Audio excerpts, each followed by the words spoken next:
علماء دیوبند نے لکھا، ہمارے الحمدللہ تو ہے ہی ہے عاشق جو ہیں، کیوں جی؟ علماء دیوبند نے لکھا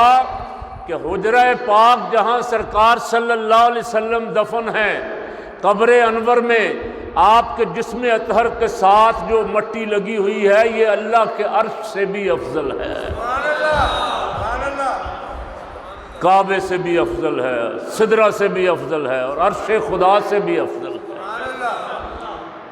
یہ روضہ پاک والی جگہ، سبحان اللہ۔ عائشہ صدیقہ رضی اللہ تعالیٰ عنہ کے مقدر پہ قربان جائیں، اور ان کے والد گرامی سبحان اللہ کیا مقدر ہے صدیق و فاروق کے، وہ بھی اسی حجرے میں،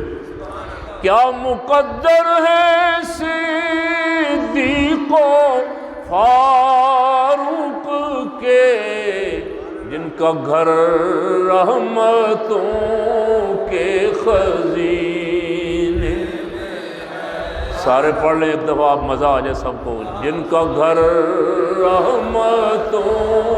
کے خزینے،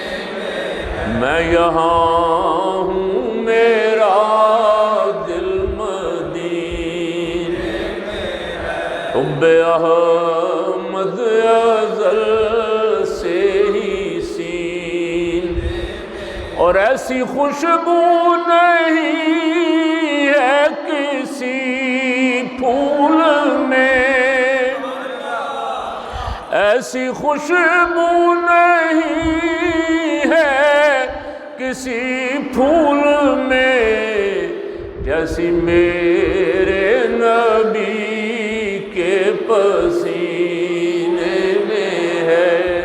جیسی میرے نبی کے پسینے میں۔ یہ پرانی نعتیں کتنی سادہ،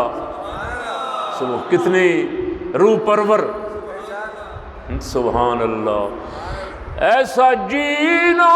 بھلا کوئی جینے میں ہے،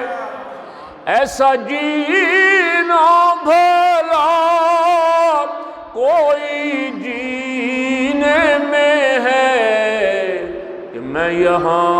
ہوں میرا دل مدینے میں، جسم کہیں دل کہیں، جی دل اتھے میں اتھے بیٹھا ہوں، کیا جینا ہے، سبحان اللہ، کیا محبت والا شعر ہے، سبحان اللہ۔ اعلیٰ حضرت رحمۃ اللہ علیہ کے بھی شعر مبارک ایک دو اسی مضمون کے ہیں، سبحان اللہ، قربان جائیں۔ وہ فرماتے ہیں، اعلیٰ حضرت فرماتے ہیں، ہوش و دل عقل و خرد سب تو مدینے پہنچے، ہوش و دل عقل و خرد سب تو مدینے پہنچے، تم نہیں چلتے رضا سارا تو سامان گیا، تم نہیں چلتے رضا سارا